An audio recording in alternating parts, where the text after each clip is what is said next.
What is up, guys? So welcome to the Q&A. Today is, I don't even know, Monday, April 8th, and I'm finally getting around to recording a Q&A. I put up just like a question poll on my Instagram a few days ago, and yes, so I look ratchet as hell, but I just got done the gym and clearly don't give a fuck. Okay, so these are like a bunch of random mixed questions, and I'll start off with one of them.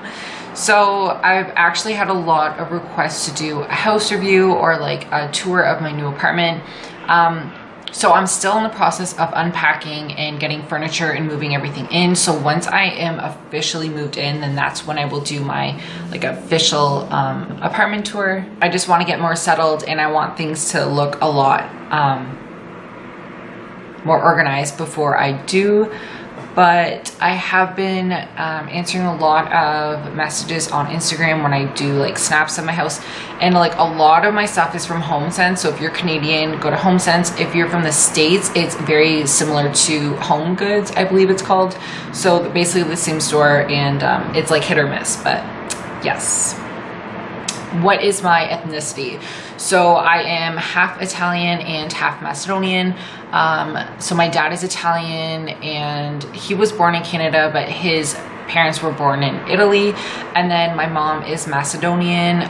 So Macedonian is European. It's like near Greece and Turkey, and she was born back home, so she's off the boat, but she speaks English. She was like basically raised in Canada, but my mom's mom barely speaks English, and she's been here for like 40 plus years. So why do I eat so much sauerkraut? So sauerkraut is a fermented food, and fermented food is really good for digestion. So you can do fermented pickles. That's also another good source of natural probiotics. So when something is naturally fermented, it has natural probiotics and good live bacteria, which are good for your digestive system. So I personally like sauerkraut. I'll eat 2 servings a day, and I just eat it before bed because that's when I find I crave something salty, and it like satisfies my little salty craving. So I just eat 2 servings. I just eat it right out of the jar. A lot of people will ask how I eat it. I really just enjoy it. I know a lot of people don't enjoy it, so I've seen people like mix it with other food, or like in their salad, or as a topping to their salad, something like that. But I just have no problem eating it, so I just eat it as is. And another key thing when buying sauerkraut, you have to make sure that it is refrigerated, because that's the only way that the bacteria is live. I see it has to be raw, unpasteurized. I see a lot of people like eating sauerkraut saying, oh look, I'm getting all the good bacteria. Meanwhile, it's right off the shelf at the grocery store. It's full of like added everything. I don't know, there's just no live bacteria because it's been sitting on this shelf and it's been pasteurized, and that defeats the purpose. So somebody asks, what do you do if you feel you're not recovering well between workouts and you're always tired? So from a coaching perspective, this could be caused by a lot of reasons. So either you're overtraining, you need to ask yourself if you're in a caloric deficit. If you're dieting, of course your recovery is going to hinder because your body isn't getting as many nutrients as it needs to fully recover. You have to ask yourself if you're taking adequate rest days, if maybe you need to take down your volume a little bit, your training volume. Maybe it's too much for your body because you're not recovering well, and in order to perform optimally, you should be recovering between your workouts.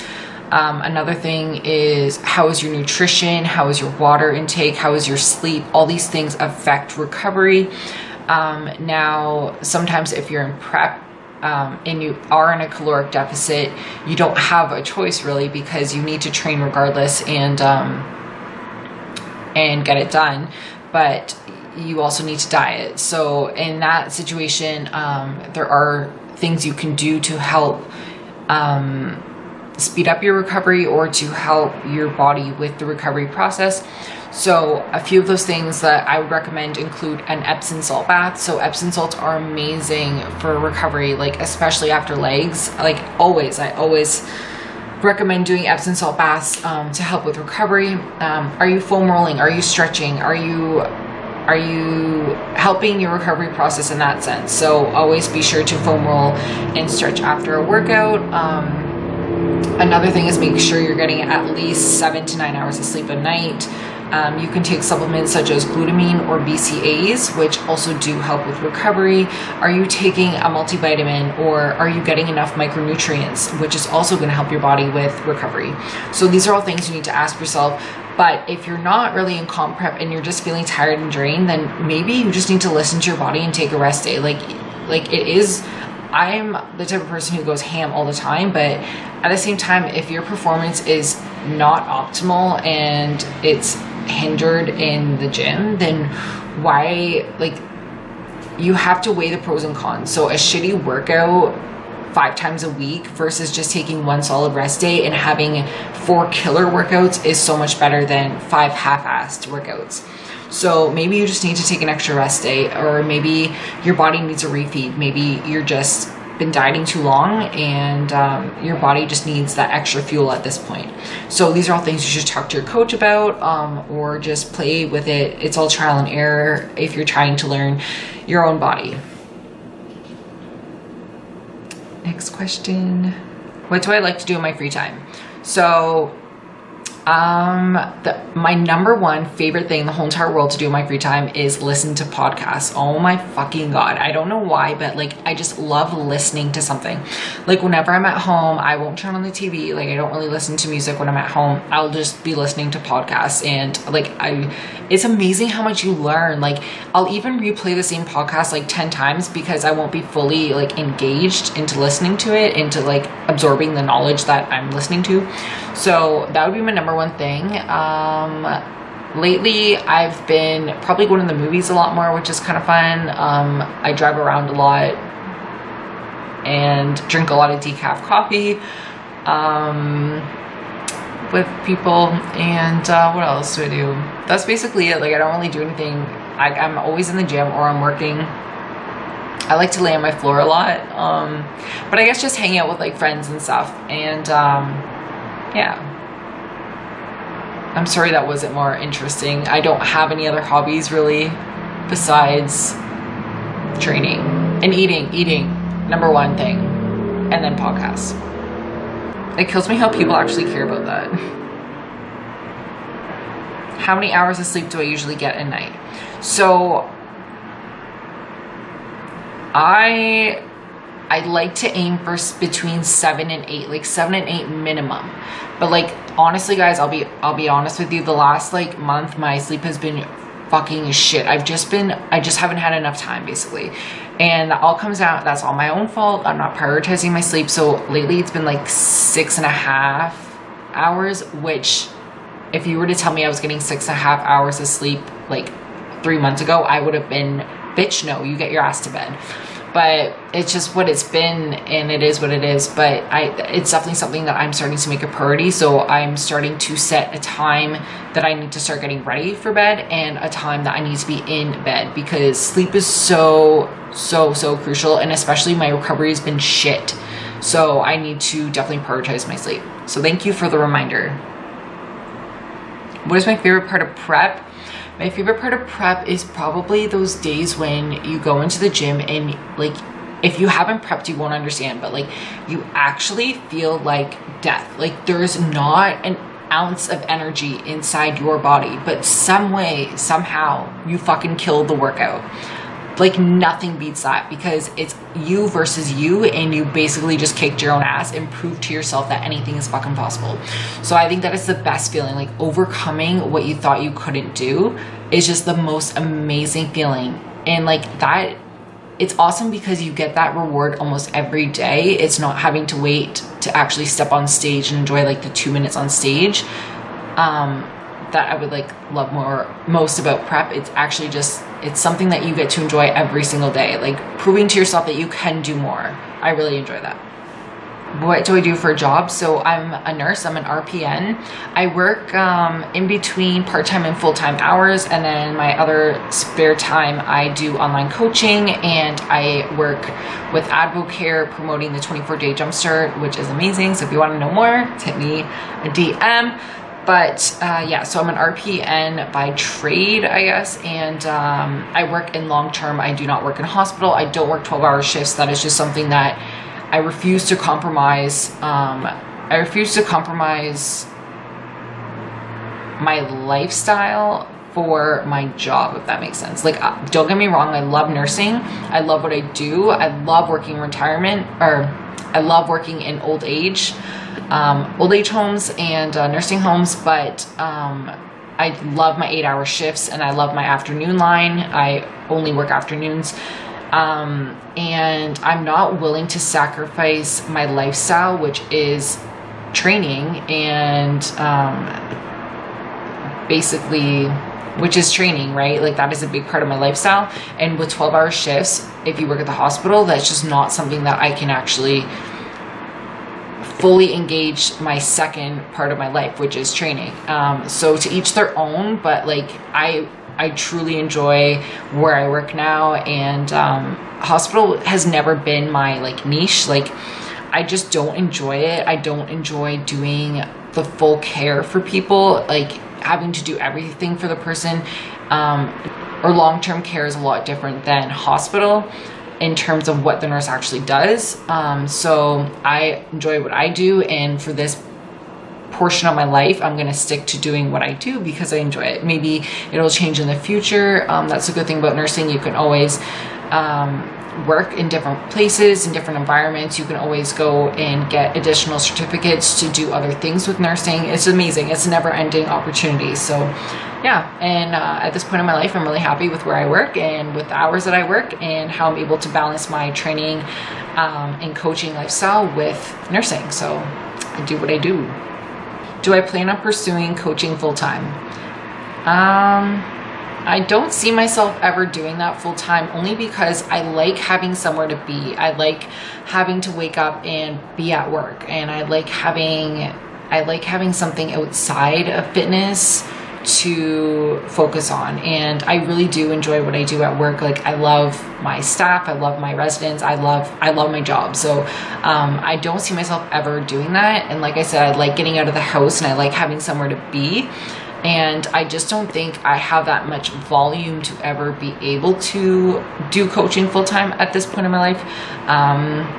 But who knows where that'll go.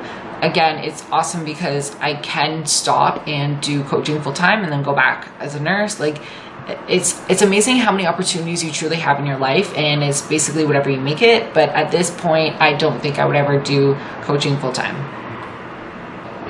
Lots of people commenting that they like my YouTube, so thanks guys. So somebody said they like my interior designer skills. The funny thing is, I'm actually the type of person who doesn't give a fuck about like how my house looks, or like, I'm not materialistic at all. Like, I will wear the same gym clothes for like 5 years in a row, or like the same clothes in general.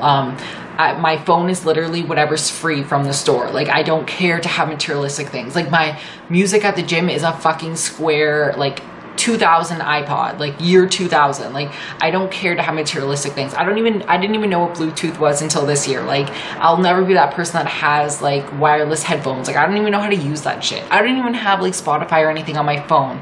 So I'm just like, I don't care about materialistic things. Like, for my house, like, I could give a shit. Like, my old apartment, I just had whatever old furniture I had from my mom's house. Like, I didn't care.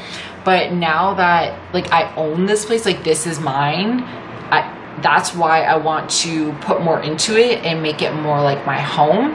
And I'm finding enjoyment out of that, and I'm finding like a new passion for it almost. Like, it's fun. I find it fun being able to decorate things how I want, and like finding different things to put in my home. So I just discovered that part of passion, I guess, that I had, and I'm really excited to like start doing stuff with my deck. Like, I have a little balcony, but I want to do like do it yourself like flowers and like pots for like garden and herbs and stuff like that. So I'm excited to do that. And yeah, I like stuff like that. I do like gardening a lot, but I haven't like been able to garden. So I'm excited to see how I can incorporate a garden onto my balcony.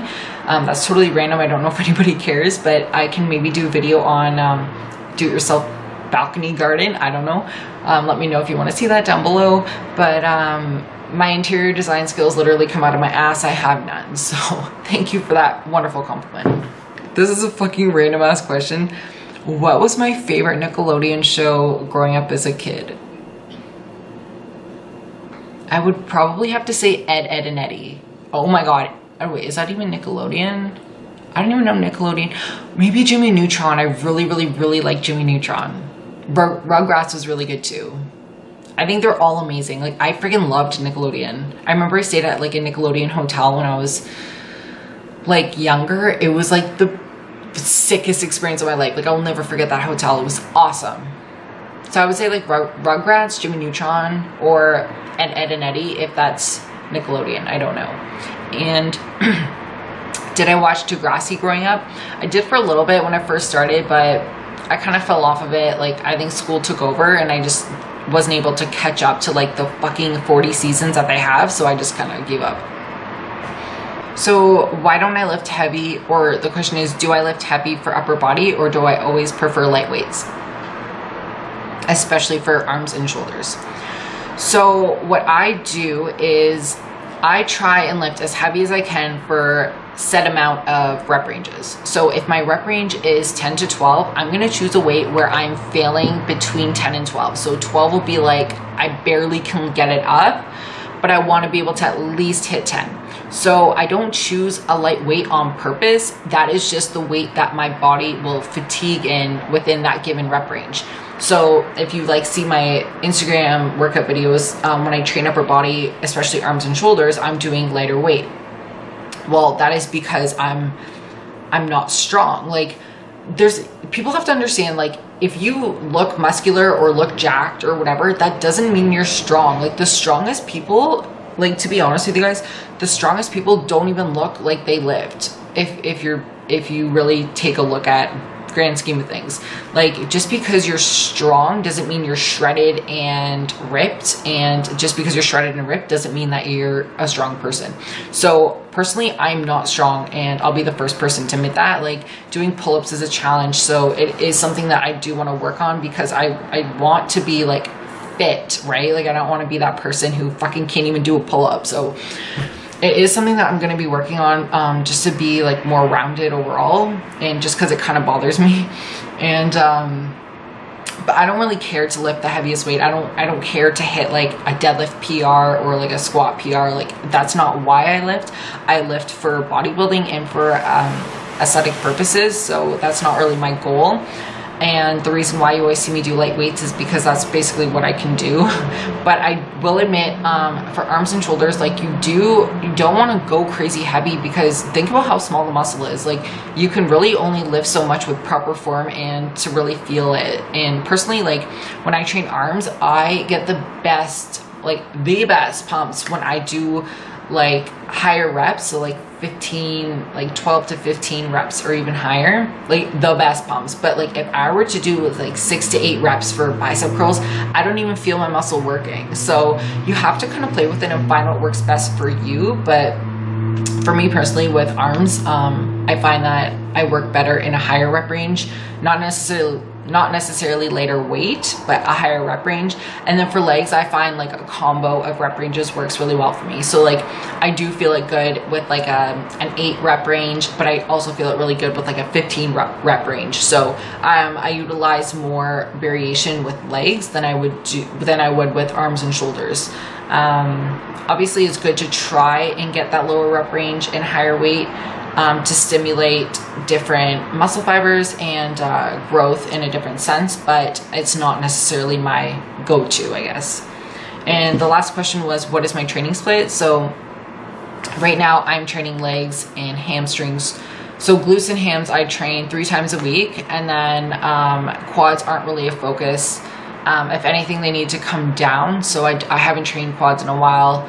And then I have 2 shoulder days, and then I have 1 back day. So that is my current training split. and cardio, obviously. But you guys also have to remember that I'm also in prep, so that's why I do cardio. And you shouldn't necessarily do copious amounts of cardio if your goal isn't to cut or lose weight. But I also don't think that you should totally neglect cardio, because it is good for overall health reasons and it just fucking makes you feel good. So like, why not sweat it out? Like, the best part of my day is when I wring out my fucking crotch on my pants because of all the motherfucking sweat that drips on the fucking floor. I just feel so accomplished. And if anybody were to take that away from me, I would cut you with a knife. So, okay guys, I think that's it for this Q&A.